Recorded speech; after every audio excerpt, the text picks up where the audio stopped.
written by Tim Urban, September 15th, 2015. When you say the word me, you probably feel pretty clear about what that means. No, it's one of the not things really. you're clearest on in the whole world.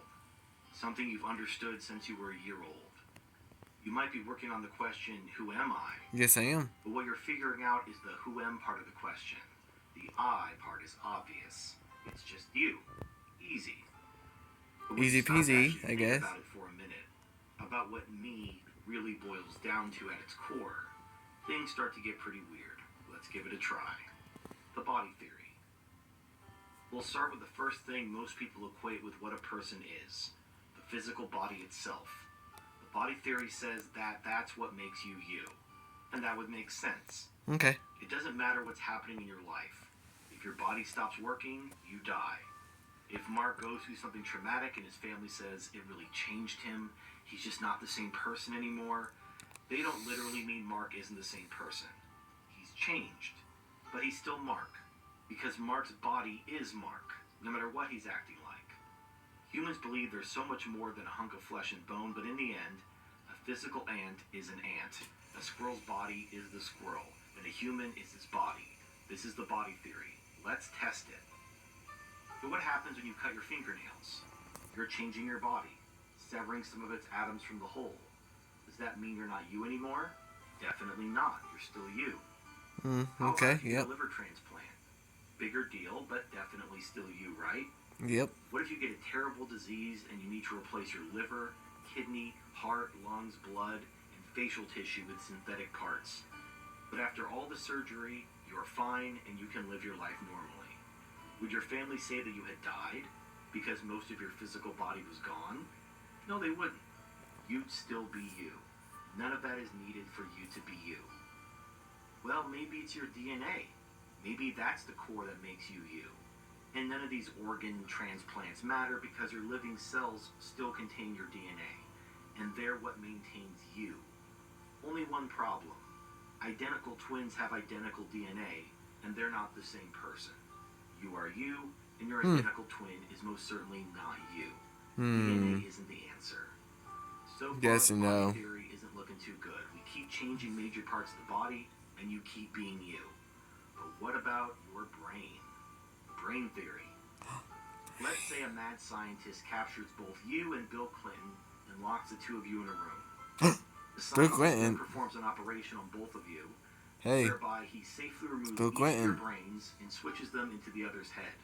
Then he seals up your skulls and wakes you both up. You look down, and you're in a totally different body, Bill Clinton's body. And across the room, you see your body with Bill Clinton's Fall personality. out. Now, Wait a are minute. you still you? Well, my intuition says that No. you're you. You still have your exact Well, personality and all your Me, memories. me, You're just and in Bill Clinton's Clinton. body now. Yeah. You go find Yep. your family to explain what happened. I'm Bill So Clinton's unlike body your now. hardware Mad means that man. could be transplanted Mad without changing man. identity, when you swap brains, No, it please. wasn't a brain transplant, Help it was me. a body transplant. You'd still The feel fuck? like you, The just with a different fuck? body. Meanwhile, your old body would not be you, it would be Bill Clinton. So what makes you you must be your brain. The brain theory says that wherever your brain goes, you go, even if it goes into someone else's body. The data theory. Consider this. What if the mad scientist, after capturing you and Bill Clinton, instead of swapping your physical brains, just hooks up a computer to each of your brains, copies every single bit of data in each one, then wipes both of your brains completely clean, and then copies each of your brain data onto the other person's physical brain. So you both woke up, both of you with your own physical brains in your head, but you're not in your body. You're in Bill Clinton's body after all. Bill Clinton's brain now has all of your thoughts, memories, fears, hopes, dreams, emotions, and personality. The body and brain of Bill Clinton would still run out and go freak out about this to all your family. And again, after a significant amount of convincing, they would indeed accept that you were alive, just in Bill Clinton's body. Philosopher John Locke's memory theory of personal identity suggests that what makes you you is your memory of your experiences. Under Locke's definition of you, the new Bill Clinton in this latest example is you, despite not containing any parts of your physical body, not even your brain. This suggests a new theory we'll call the data theory, which says that you're not your physical body at all. Maybe what makes you you is your brain's data, your memories, and your personality. We seem to be honing in on something, but the best way to get to concrete answers is by testing these theories in hypothetical scenarios. Here's an interesting one, conceived by British philosopher Bernard Williams. The torture test. Torture. Situation 1. The mad scientist kidnaps you and Clinton, switches your brain data with Clinton's as in the latest example, wakes you both up, and then walks over to the body of Clinton, where you supposedly reside, and asks, I'm now going to horribly torture one of you. Which one should I torture? What's your instinct? My old body. Mine is to Torture my old body. where I no longer reside, and say him. And if Yeah, I believe in the torture data my old theory, body. then That's I not make me a no more. choice. I'm in My Bill brain Clinton's data body. is in Clinton's body. Don't touch So Bill I'm now Clinton's. in Clinton's body, so who cares about my body anymore? Sure, it sucks for anyone to be tortured, but if it's between me and Bill Clinton, I'm choosing him. Yeah, right? Situation 2. The mad scientist captures you and Clinton, except he doesn't do anything to your brains yet. He comes over to you, normal you with your normal brain and body, and asks you a series of questions. Here's how I think it would play out. Mad scientist. Okay, so here's what's happening. I'm going to torture one of you. Who should I torture? You, pointing at Clinton. Him. Yeah, him. Mad scientist. Okay, but there's something else. Before I torture whoever I torture, I'm going to wipe both of your brains of all your memories, so when the torture is happening, neither of you will remember who you were before this. Does that change your choice? You. No. Yeah, Torture him. I think, Mad maybe. scientist. One more thing. Before the torture happens, not only am I going to wipe your brains clean, I'm going to build new circuitry into your brain that will convince you that you're Bill Clinton. By the time I'm done, you'll think you're Bill Clinton, and you'll have all of his memories and his full personality and anything else that he thinks or Oh, feels yeah, knows. torture my old Do body. the same thing to him. Yeah, Convince torture him my that old he's body. you. Does that change your choice? You. No. Regardless of any delusion I'm going through, and no matter who I think I am, I don't want to go through the horrible pain of being tortured. Insane people still feel pain. Torture him. So in the first situation, I think you choose to have your own body tortured. But in the second, I think you choose Bill Clinton's body. At least I would. But the thing is, they're the exact same example.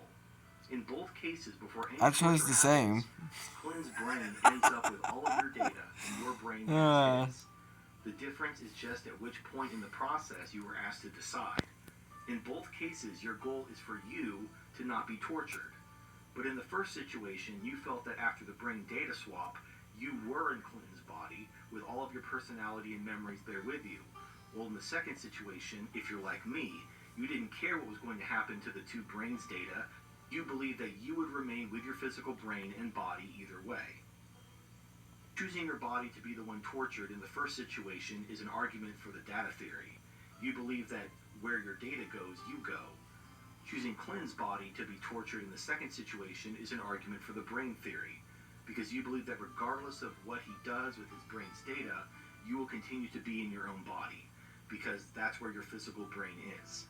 Some might take it a step further, and if the mad scientist told you he was even going to switch your physical brains, you'd still choose Clinton's body with your brain in it to be tortured. Those that torture a body with their own brain, you know me so well. torturing their own body, believe in the body theory. Not sure about you, but I'm finishing this experiment still divided. Let's try another. Here's my version of a modern philosopher, Derek Parfit's teletransporter thought experiment, which he first described in his book, Reasons and Persons. Teletransporter thought experiment. It's the year 2700. The human race has invented all kinds of technology unimaginable in today's world. One of these technologies is teleportation, the ability to transport yourself to distant places at the speed of light. Here's how it works. You go into a departure chamber, a little room the size of a small cubicle. Okay. You set your location. Let's say you're in Boston and your destination is London. Mm-hmm. When you're ready to go, you press the button on the wall. The chamber wall will then scan your entire body, uploading the exact molecular makeup of your body, every atom that makes up every part of you, and its precise location. And as it scans, it destroys. So every cell in your body is destroyed by the scanner as it goes. When it's finished, the departure chamber is now empty after destroying all of your cells. It beams your body's information to an arrival chamber in London, which has all the necessary atoms waiting there ready to go. The arrival chamber uses the data to reform your entire body with its storage of atoms, and when it's finished, walk out of the chamber in London looking and feeling exactly as you Or did France. back in Boston. You're in the I same usually room, think of France when I hungry think of just this like you were before. experiment. You even have the same exact paper cut on your thumb that you got that morning. The whole process, from the time you hit the button in the departure chamber to when you walk out of the arrival chamber in London, takes 5 minutes. But to you, it feels instantaneous. You hit the button, things go black for a blink, and now you're standing in London. Cool, right? In 2700, Yeah. this is common technology. Everyone you know travels by teleportation. In addition to the convenience of speed, it's incredibly safe. No one has ever gotten hurt doing it. But then one day you head into the departure chamber in Boston for your normal morning commute to your job in London. You press the big button on the wall, and you hear the scanner turn on, but it doesn't work. The normal split-second blackout never happens. When you walk out of the chamber, sure enough, you're still in Boston. You head to the check-in counter and tell What them gives? Damn it, I'm still in the place I started. You ask her if there's another one you can use, since you have an early meeting and you don't want to be late. No, I She looks down don't. at your record and says, it looks like the scanner worked and collected its data just fine, but the cell destroyer that usually works in conjunction with the scanner has malfunctioned. No. I don't know what you just said. It couldn't have worked because I'm still here. Yeah, I'm and still late here. for this meeting. Can you please set me up with a new departure chamber? She pulls up a video screen and says, no, it did work, see? There you are in London. It looks like you're going to be right on time for your meeting. She I shows do you this screen, all the day. and you see All yourself the walking time. through the streets of London. That's a pre-recording. I'm right You here. say, because I'm still here. At that point, her supervisor comes into the room and explains that she's correct. The scanner worked as normal and you were in London as planned. The only thing that didn't work was the cell destroyer in the departure chamber here in Boston. It's not a problem, though, he says. We can just set you up in another chamber and activate its cell destroyer to finish the job. What? And even though this isn't anything that wasn't going to happen before, in fact, you have had your cells destroyed twice every day, suddenly you're horrified by the prospect. I am. I don't want to do that, I'll die. The supervisor explains, you won't die, sir. You just saw yourself in London. You're alive and well. That's But that's not me. That's a replica of me, an imposter. that's I'm not the real me. You can't destroy my cells. The supervisor and the woman glance awkwardly at each other. I'm really sorry, sir, but we're obligated by law to destroy your cells. We're not allowed to form a body of a person in an arrival chamber without destroying the cell's body in the departure chamber. You stare at them in disbelief and then run for the door. 2 security guards come and grab you. They drag you towards the Hey, you're chamber kinda and like a destroy monkey. your cells as you take Bigfoot. If you're like me, the first part of the story, you were pretty into the idea of teletransportation. Yeah, I was. You were not. No, I was The not. question of the story poses is teleport transportation, as described in this experiment, a form of traveling or a form of dying? Both. The question might have been ambiguous when I first described it. It might have even felt like a perfectly safe way of traveling. But by the end, it Both felt very dying much like a form and of traveling. dying, which means that every day when you commuted to work from Boston to London, you're killed by the cell destroyer and a replica of you is created. To the people who know you, you survive teletransportation just fine. The same way your wife seems just fine when she arrives home to you after her own teletransportation, talking about her day and discussing plans for next week. But is it possible that your wife was actually killed that day, and the person you're kissing now was just created a few minutes ago? Well, again, it depends on what you are. So that means I Some literally people could believe have in been data born theory will just cause that London yesterday is if you I as used the much as Boston teleportal. is. Do I look like I was born just yesterday? I don't know. Did you We all teleport? related to Boston used terror at the end there. Could anyone really believe that he would be I don't know what fine that has with to do being with anything. obliterated just because his data is safe and alive over in London? Further, if the teletransporter could beam your data to London for reassembly, couldn't it also beam it to 50 other cities and create 50 new versions of you? You'd be hard-pressed to argue that those were all you. To me, the teletransporter experiment is a big strike against the data theory. Similarly, if there were an ego theory that suggests that you are simply your ego, the teletransporter does away nicely with that. Thinking about London Tim, I realized that Tim Urban surviving means nothing to me. The fact that my replica in London will stay friends with my friends, keep Wait But Why going with his Tuesday-ish posts, and live out the whole life I was planning for myself. The fact that no one will miss me or even realize that I'm dead, the same way in the story you never felt like you lost your life, does almost nothing for me. I don't care about Tim Urban surviving, I care about me surviving. All of this seems like very good news for body theory and brain theory, but let's not judge things yet. Here's another experiment. The split brain experiment. A cool fact about the human brain is that the left and right hemispheres function as their own little worlds, each with their own things to worry about. But if you remove one half of someone's brain, they can sometimes not only survive, but their remaining brain half can learn to do many of the other half's previous jobs, allowing the person to live a normal life. That's right. You could lose half of your brain and potentially function normally. So say that you have an identical twin sibling named Bob who develops a fatal brain defect. You decide to save him by giving him half of your brain. Doctors operate on both of you, discarding his brain and replacing it with half of yours. When you wake up, you feel normal and like yourself. Your twin, who already has your identical DNA because you're twins, wakes up with your exact personality and memories. What? When you realize this, you panic for a minute that your twin now knows all of your innermost thoughts and feelings on absolutely everything. You're about to make him promise not to tell anyone when he hits you. That you, of course, don't have to tell him. He's not your twin. He's you. He's Yo, just as me, intense on I'm your privacy you. as What you each are, other? because it's his privacy too. Yo, As you me, look over at that's the guy mine. who No, gave that's you Bob mine. and That's watch him yours freak out that he's in now. Bob's body now instead of his own, you wonder, why did I stay in my body and not wake up in Bob's? Both brain Like halves are me, so why am I two distinctively in my own TV body screens and on a not sitting video and game thinking on in 2 dual split screen players. right now? From both my point of view and whatever part of me is in Bob's head. Whoa. Why did I lose touch with it? Who's in me and who's in Bob's head? And how did I end up over there while I stayed here? That's a good question. Brain theory is shitting its pants right now. It Yes, makes no it is. sense. If people are supposed to go wherever their brain goes, what happens when a brain is in two places at once? Data theory, who was badly embarrassed by the teletransporter experiment, is doing no better in this one. But body theory, who we just shot down at the very beginning of his post, is suddenly all smug and thrilled with himself. Body theory Stop it. says, of course you woke up in your own body. Your body is what makes you you. Your brain is just a tool your body uses to think. Bob isn't you, he's Bob. He's just now a Bob that has your thoughts and personality. There's nothing Bob's body can ever do to not be Bob. This would help explain why you stayed in your body. So a nice boost to body theory, but let's take a look at a couple more things. What we learned in the teletransporter experiment is that if your brain data is transferred to someone else's brain, even if that person is molecularly identical to you, all it does is create a replica of you. A total Like a stranger clone. happens to be just like you. There's something distinct about Boston you that was important.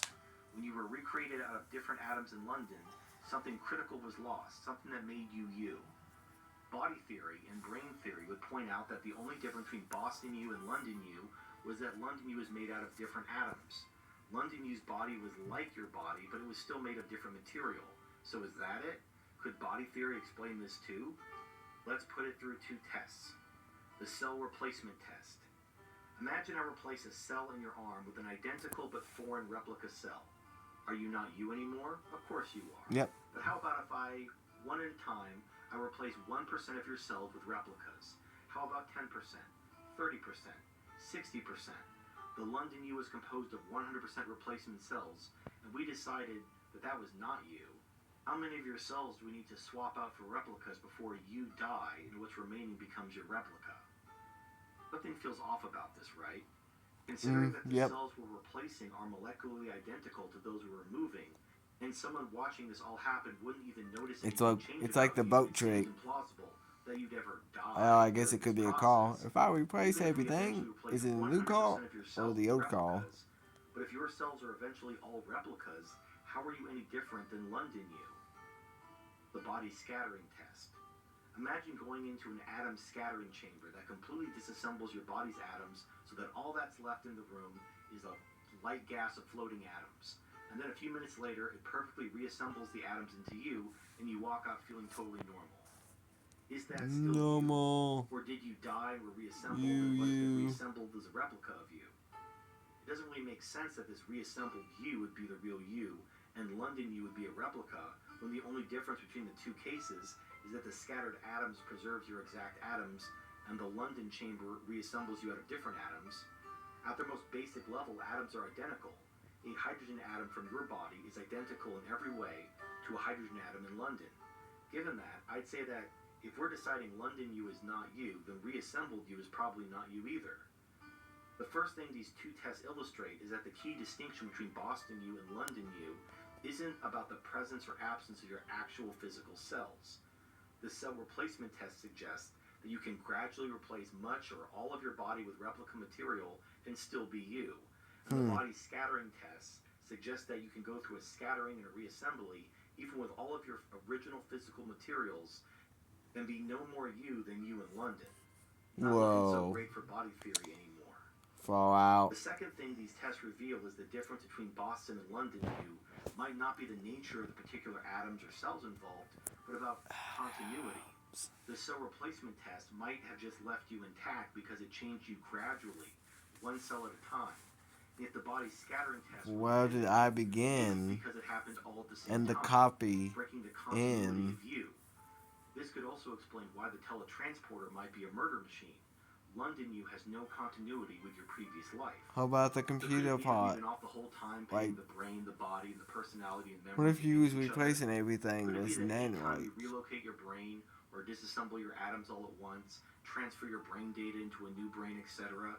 You lose you because maybe you're not defined by any of these things on their own, but rather by a long and unbroken string of continuous existence. Continuity. A few years ago, my late grandfather, in his 90s and suffering from dementia, pointed at a picture on the wall of himself at 6 years old. "That's me," he explained. He was right, but come on. It seems ridiculous that a 6-year-old in the picture and the extremely old man standing next to me could be the same person. Those two people had nothing in common. Physically, they were vastly different. Almost every cell in the 6-year-old's body died decades ago. As far as their personalities, long ago. And they shared almost no common brain data at all. Any 90-year-old man on the street is much more similar to my grandfather than the 6-year-old. Mojo Jojo. Remember, maybe it's not about similarity, but about and his mom, the smart monkey from Big Guy and Rusty, the boy robot. The thing that my grandfather shared with the 6-year-old in the picture is something he shared with no one else on earth. That were connected to We got the female talking monkey and the male monkey who talks. Mojo Jojo. And whatever her name was from Big Guy and Rusty, the boy robot. That 89-year-old might know something about himself as an 85-year-old, as a 50-year-old. He knew a ton about himself as a 43-year-old, and then when he was 7, he was a pro on himself as a 6-year-old. It's a long chain of overlapping memories, personality traits, and physical characteristics. It's like having an old wooden boat. You may have repaired it hundreds of times over the years. That is the boat. Replacing wood chip after wood chip until one day you realize that not one piece of material from the original boat is still part of it. So is the boat still your boat? If you named the boat Polly the day you bought it, would you change the name now? It would still be Polly, right? In this way, what you are is not really a thing as much as a story, or a progression, or a particular theme of person. Yeah, we're almost there. With a bunch of things in it. Some old, some new, some you're aware of, some you aren't. But the room is always changing, never exactly the same from week to week. Likewise, you're not a always changing, but always the same. Whose contents are constantly changing. Always the same, but always changing. You're a set of instructions on how to deal with and organize the atoms that bump into you. People always say the word soul, and I never You really are know the what they're happening. talking about. To me, the word soul always seems to have a poetic euphemism for a part of the brain that feels very inner to us, or an attempt to give humans more dignity than just being primal biological organisms, or a way to we're eternal. But maybe when people say the word soul, what they're talking about is whatever it is that connects my 90-year-old grandfather to the boy in the picture. As his cells and memories come and go, as every wood chip in his canoe changes again and again, maybe the single common thread that ties it all together is his soul. After examining a human from every physical and mental angle throughout the post, maybe the answer this whole time has been the much less tangible soul theory. It would have been pleasant to end this post there, but I just can't do it because I can't quite believe in souls. The way I actually feel right now is completely off balance. I don't know. I'm more. Clones of yourself, imagining sharing your brain or merging yours with someone Yeah, I think I else's. gotta go with the Wondering same whether way. you secretly die every time you sleep and wake up as a Souls are replica. kind of like We'll do that to you. computers If you're or looking for a robots. satisfying conclusion, I like to say. I'll direct you to the sources below, since I don't even know who I am right now. So The yeah. only thing I'll say is that I told someone about the topic I was posting on for this week, and their question was, "That's cool, but what's the point of trying to figure this out?" And that much or most of the misery of human life resulted from the false view of self, unquote. I think that's probably very true, and that's the point of thinking about this topic. Well, Letters, Frankenstein, or The Modern Prometheus, by Mary... look, y'all wasn't supposed to see that. Well, that was the end.